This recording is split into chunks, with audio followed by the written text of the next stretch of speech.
It's time to take your business to the next level, the boss level. These are the premier business owner strategies and successes being utilized by the industry's top talent today. Rock your business like a boss, a VO boss. Now let's welcome your host, Ann Ganguza. Hey everyone, welcome to the VO Boss Podcast. I'm your host, Ann Ganguza, and today I am so excited to be here with amazing talents and founders of the popular eVocation conference, which is devoted to the business of voiceover, Jamie Muffet and Carin Gilfry. Thank you guys so much for joining me today. Thanks for having us. We're so excited to be here. Yeah, thanks, Ann. I am so excited to talk to you guys about all things eVocation, business, voiceover, because I think you guys are such an amazing team. Like, you've been together for a number of years, I'm going to say, at least that I've known about. Yeah. Doing wonderful things for the voiceover community and supporting communities on Facebook with a wonderful conference that you're now having once or twice a year. I'm not sure. We'll talk about that.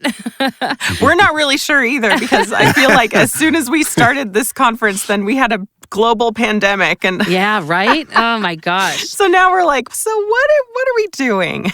Yeah. Well, so before we get to talking about eVocation, I'd like my boss listeners to find out a little bit about you guys. So if you guys wouldn't mind introducing yourself, tell the bosses a little bit about how you got into voiceover, and then ultimately how you two met and started creating these wonderful community resources. Jamie? Carin, do you want to go? Oh. Too polite. We're just so polite. You guys are so polite to each other. That's why I let you do that. All right, well, I'm going to take the lead.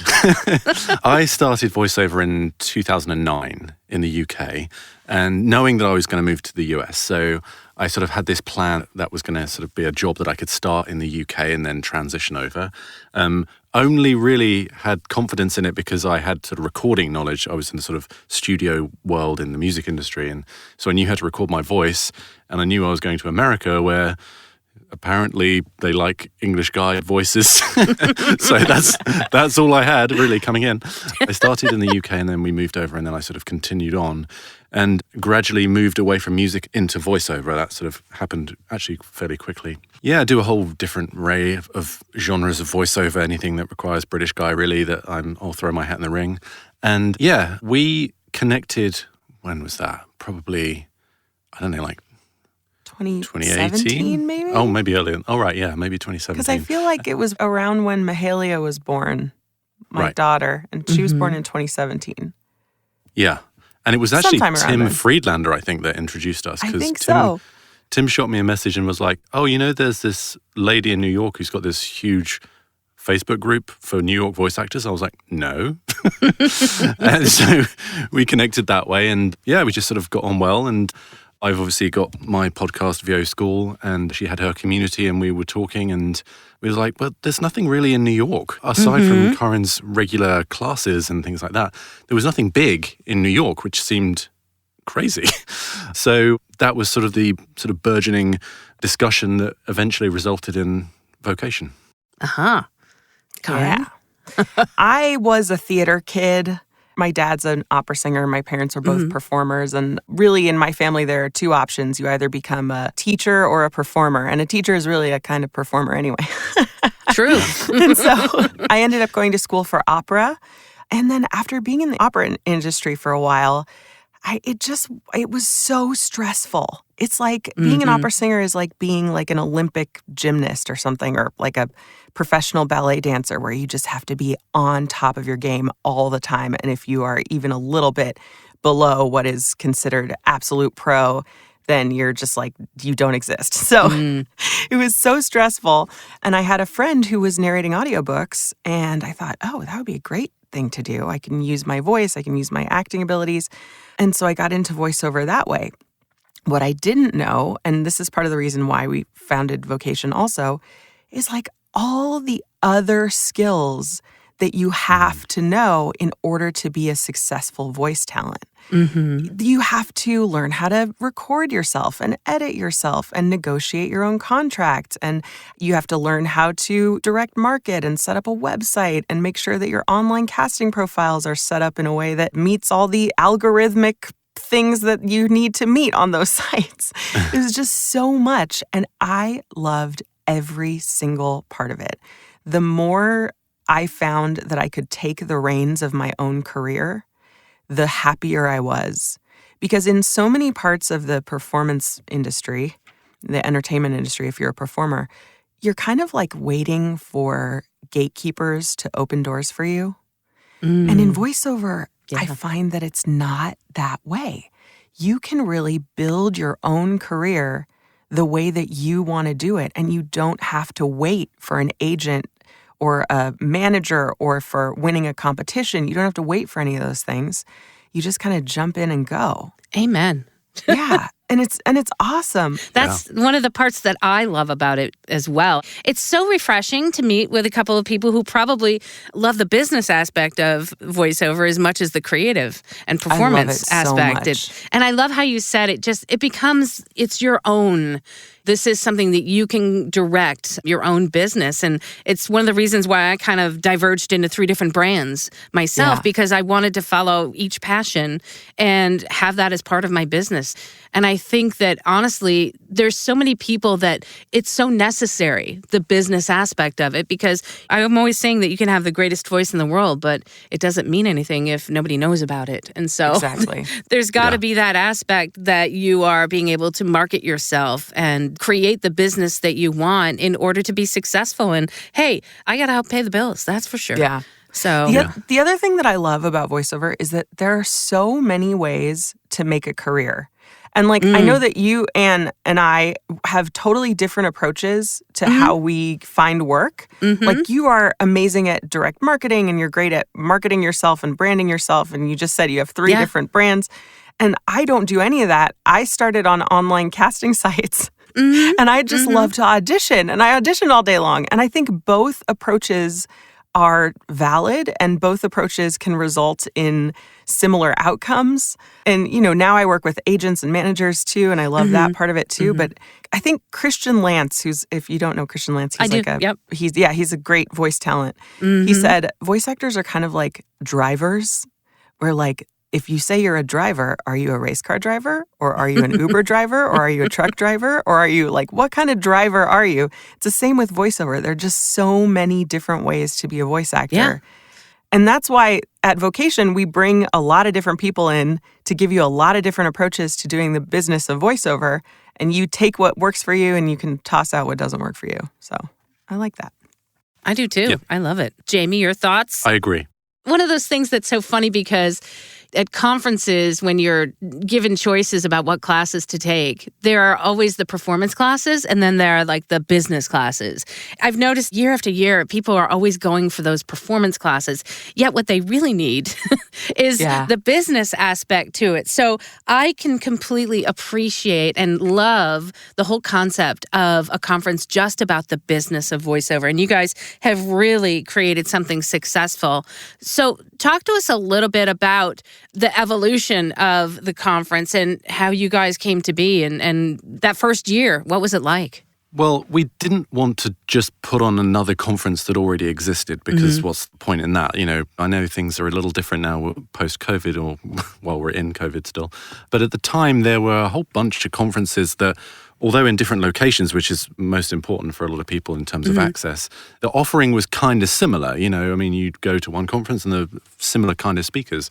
So we wanted to do something a bit different. And like you said, a lot of conferences, people are so drawn to the performance type classes and panels and things like that, that they're like the sort of fast food. Yeah, right. It's very, the candy. Yeah, the candy. Yeah, the candy. And we're like the broccoli. Yes, exactly. Oh my totally God, the broccoli. that's totally. Yeah, I love it. But if you go to a conference or you go to a restaurant and it's like a salad bar, like you're going to indulge in the salad, like you're not even going to worry about all the other stuff. So that's what we are. We're with the salad bar. The salad bar. Yeah. But I love broccoli. I'm just saying. Yeah, I do too, actually. See? There we go. I don't know why people hate it. There we go. So we love broccoli. So therefore, we love the whole business. business. That's the big takeaway from this. There you go. Yeah. We love broccoli. So yeah, we're broccoli. Shall I expand on that? Yes, expand on What was the first year like? And did you have it? Yeah. I think you had an in-person conference, right? The first year? Yes. We did it at Symphony Space on the Upper West Side in New York. The other thing we wanted to do is we wanted to hold it in the city, like not in an airport, like 10 miles outside of town. And that, brings its own challenges. You're having to bring stuff in and shepherd people around, put them where they need to go. And it's a lot more expensive. Oh, I was just going to say, I can't imagine the cost of having it in the city. Yeah, renting space in New York City is a whole thing. And actually, Symphony Space is wonderful because they cater to a lot of nonprofits. And I mean, we're not a nonprofit, but they cater to a lot of smaller groups. And renting a theater was much better for us than renting an event space. Event spaces are just crazy in New York. So, we love Symphony Space. Yeah, and we were sort of feeling it out as we went, really. It was our first big event that we put on. And for both of us, neither of us had been to a voiceover conference before. We've been to conferences, but not voiceover, so we didn't really have something to compare it to. But it was such a fulfilling weekend. And, we think, based on the feedback, everyone had a great time. Yeah. So, it was really good. We had a whole array of business classes and panels that some were very genre-based, some were marketing, some were more businessy like tax and stuff like that, and negotiation and things like that. So there's still a huge amount of scope, even within this sort of limited niche conference space to explore lots of different avenues. Like you said, there's so much to it. So every year, maybe not thematically, but we'll dive into different aspects. And, because like Carin said, there is no definitive one path through this industry. So you really have to sort of present as many of the options as possible to people, and then they draw out what is appropriate to them and what sort of fits in their career. What I love about that is because there is no one clear path or right path to get into it, your conference is offering all of the options. And people that are just kind of finding their way in this industry, I think that's such an important resource for them to understand. Number one, as you both are saying, there's more than one path into success in voiceover. And having a resource that allows people to see all the different options, I think, is truly a wonderful thing. And I wish, when I had gotten into voiceover back in the day, now I'm like, I'm old. You're not old. Well, probably older than I'd like to admit these days. But it's one of those things where there wasn't groups. There wasn't online groups. There were physical groups. But when you were just getting into voiceover, it was hard to find them. And so this has kind of evolved over the years. And I just love the fact that you guys have provided a resource solely dedicated to business, because I'm a business geek. I'm so very excited that you guys are going to be continuing this. And this year, even, you're having a virtual conference and I think an in-person conference. Is that correct? We are. Cool. Finally, after 3 years, we're now going to do a vocation in person again in New York at Symphony Space in September of 2022. And our virtual conference, eVocation, is going to be in June. And we're so excited that you're joining us, Anne. Yes, thank you. I'm honored and very excited to take part in this for the first year for the virtual conference. I'm excited. Now, Carin, you moved from New York to my neck of the woods. And I'm originally from New York State myself and New Jersey. So now that you are in California, do you miss New York? Do you miss your peeps in New York? I miss it so much. Oh my gosh. We left at the very beginning of the pandemic. Yeah.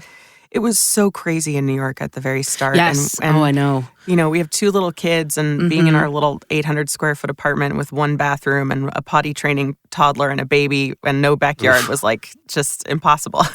So we bought a house sight unseen and moved to Southern California. And this sounds really dumb, and I feel like maybe this is a bit of hyperbole, but I felt almost like a refugee. Like we left without saying goodbye to anyone, because we couldn't see anyone, and we just kind of bought a house and packed up our stuff and left within a few weeks, and we were not planning on it. And so for the first year that we were here in California, I love it. My family's close by. The weather's beautiful. The kids absolutely love it. But if I would see a picture of the New York skyline, I know. I just would burst into tears. Yeah. I miss it so much. And what I miss about it most is the community of people that we built there. Yeah. Because Voice Actors of NYC, we were doing 2 or 3 in-person events a month with 50 to 100 people every event. And they were almost all donation-based. So, a teacher would come and people would just pay what they could, and then the teacher would take the whole donation amount, except for the space rental. And, we got to know each other. Like, we would eat each other's cooking when we had a potluck, and we knew each other's family, and we met each other's spouses, and it was just such a beautiful, wonderful community. And I'm so excited to do Vocation in New York and to see my New York family again, because I miss them all so much. I definitely miss New York. There's something about New York that, I don't know. I love California, don't get me wrong, and I'm probably not going to move back to New York or New Jersey, but I have family back there, so there's really just something magical about it. And I love how you had a community. It reminds me of, it was one of the reasons when I moved out west, I started the VO Peeps because I wanted a community, because I didn't know people and I wanted to meet people and just start a community out here. So I get that community. I think that's something so important when you are first starting out in this business. It's important to have a sense of community because people helping people in like-minded industry, I think it's wonderful that you have a group. And that group is also online. And I can really see the sense of family there. You guys take such good care. I'm in a lot of groups, and you guys really take care of your members. And I really admire that about both of you. And you're both really giving people. I noticed that this year there's like 1 trillion scholarships for the conference. I mean, talk to us a little bit about your scholarships for the conference. Well, it started originally at the very first event when Joe from Voice Actor Websites gave up his speaker fee to a ticket for the following year for someone. He said, "I'll just donate it to someone next year. You don't need to pay me," which I thought was a really sweet thing. And then we mentioned that, and then quite organically, people started offering, "Well, I'll pay for a ticket for someone," and then someone else saw that they did that, and then it just sort of snowballed. And then last year, I think we had 15 scholarships that we gave out. And then this year, we've had 27. That's amazing. So 27 people, getting to go to the conference that maybe they probably otherwise wouldn't have gotten to go to. So, So then let me ask you, because I've also offered scholarships through VO Peeps, and that's not a small thing. There's a lot of work. I mean, I love to be a provider of scholarships if I can, but there's also some work. And I think you guys, in order to just even offer the scholarships, what is the criteria for the scholarship? And then you have to judge, and that's always tough. So we had 87 people apply for the scholarships this year, and Jamie and I read through every single application. It's just an online form, and you talk a little bit about your journey in voiceover, why you think you would be a good candidate for the scholarship, how you plan to give back to the community if you get the scholarship, and then anything else we should know. And I have to say, it was such a tough decision. And we awarded scholarships based on so many different things. People who had real financial need and seemed like real go-getters. People who've had like a really bad couple of years. People who just filled out their application so well and seemed like just amazing candidates who are just going to take the next step into voiceover and have great success. It was just a real mix of all of those things. And we came up with 27 people that we agreed on.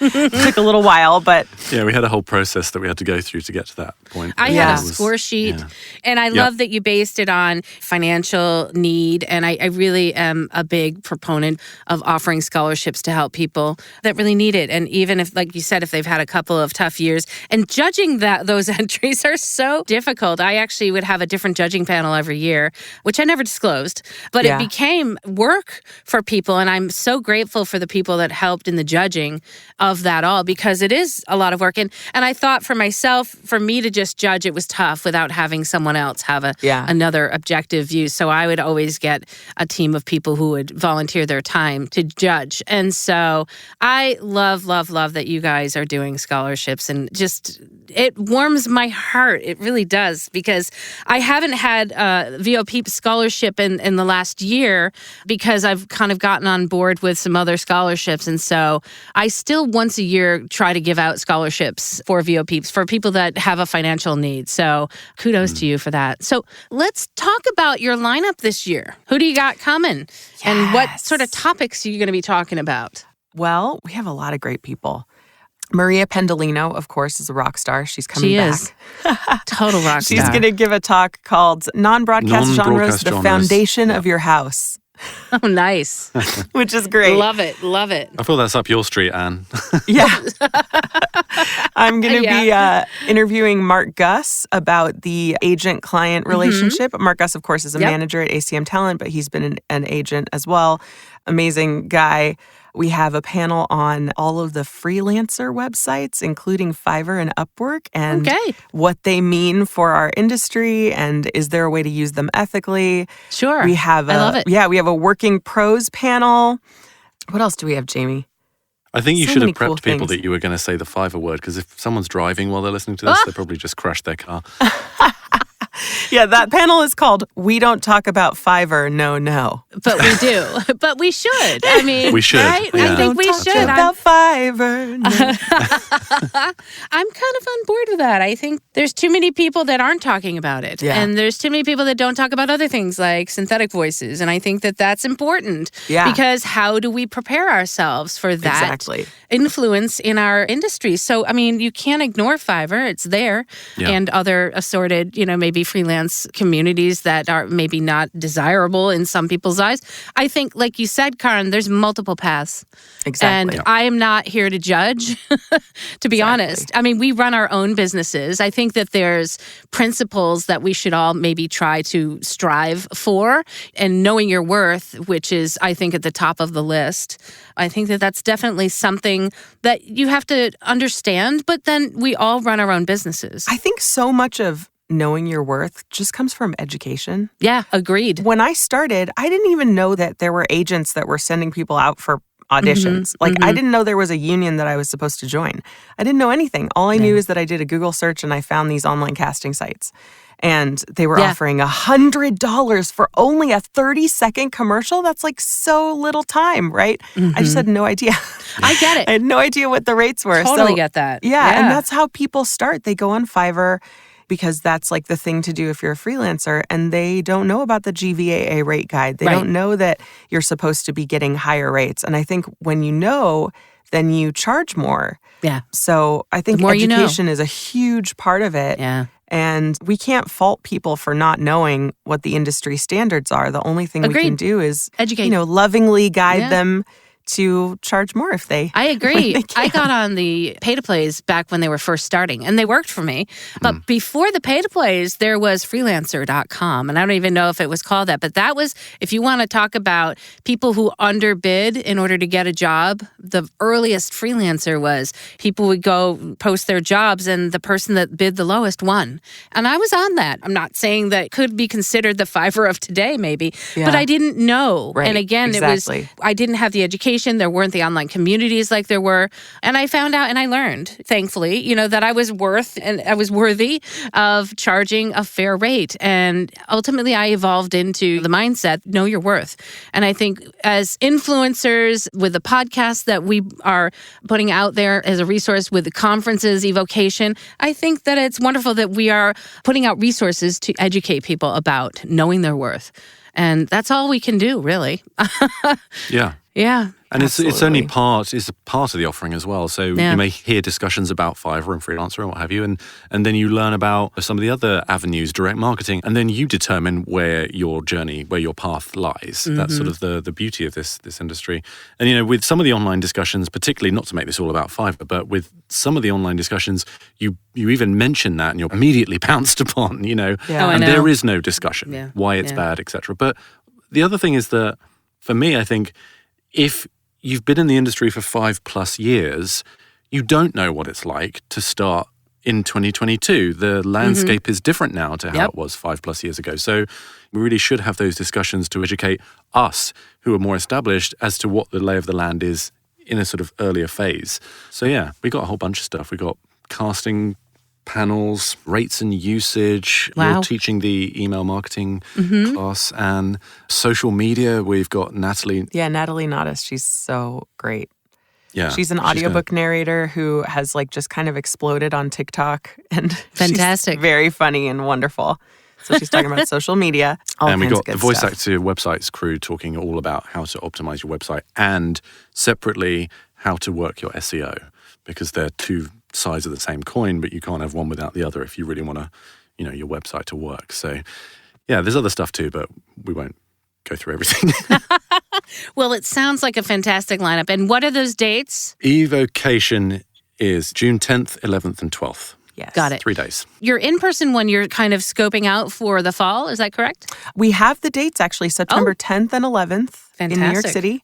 And I'm pretty sure tickets are going to go on sale in July for that one. So keep an eye out.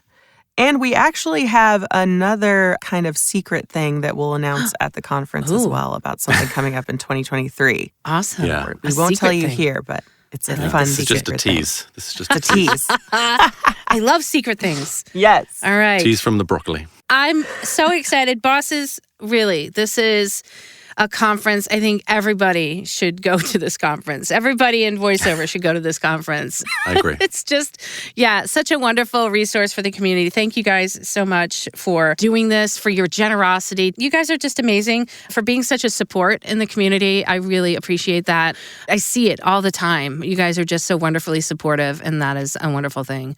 So my last question would be, if you guys had one tip to give to the bosses about being successful in their voiceover career, what would that be? I would say my best tip is find the thing that works well for you and works well for your brain and lean into that.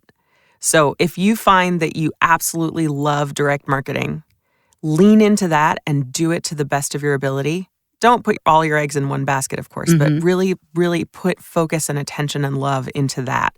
If you find that you love auditioning, put your focus and attention and love into that and find the thing that makes you love voiceover and makes you love going to work every day and lean into that thing. And that will help you to love your job and be successful.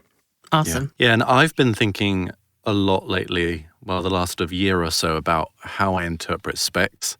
And I've sort of tried to change my approach to it rather than trying to twist myself into a pretzel to be the person that I think they want me to be. I use them as just ingredients into the soup of my brain that is trying to interpret what this project is. And then I give them my natural, authentic interpretation of that in the most real thing that I can offer, rather than getting too hung up the adjectives and the references and things like that. So I know that's not to do with business, but it's just something I've been thinking about a lot lately. And I saw an immediate uptick in bookings as a result of changing that mindset. Awesome. That's awesome. No, I think that's amazing. Thank you, guys. If anybody wants to get in touch, if the bosses want to get in touch with you, how can they get in touch with you guys individually? And also, what again is that URL for the conference, should they want to buy tickets? Yes, if you want to buy tickets for the conference, you can go to vocationconference.com. And I am at Carin Gilfry on all the socials. And I am Jamie Muffett on Instagram and all that jazz. And you can find my website, jamiemuffittvo.com. Thank you so much. And again, guys, eVocation, tickets are on sale. Go get them. Very important, bosses. I'd like to give a great big shout out to our sponsor, IPDTL. You too can connect and network like bosses like we are today. Find out more at ipdtl.com. You guys have an amazing week, and we'll see you next week. Bye. Thank you. Thank you. Join us next week for another edition of VO Boss with your host, Ann Ganguza. And take your business to the next level. Sign up for our mailing list at voboss.com and receive exclusive content, industry revolutionizing tips and strategies, and new ways to rock your business like a boss. Redistribution with permission, coast-to-coast connectivity via IPDTL.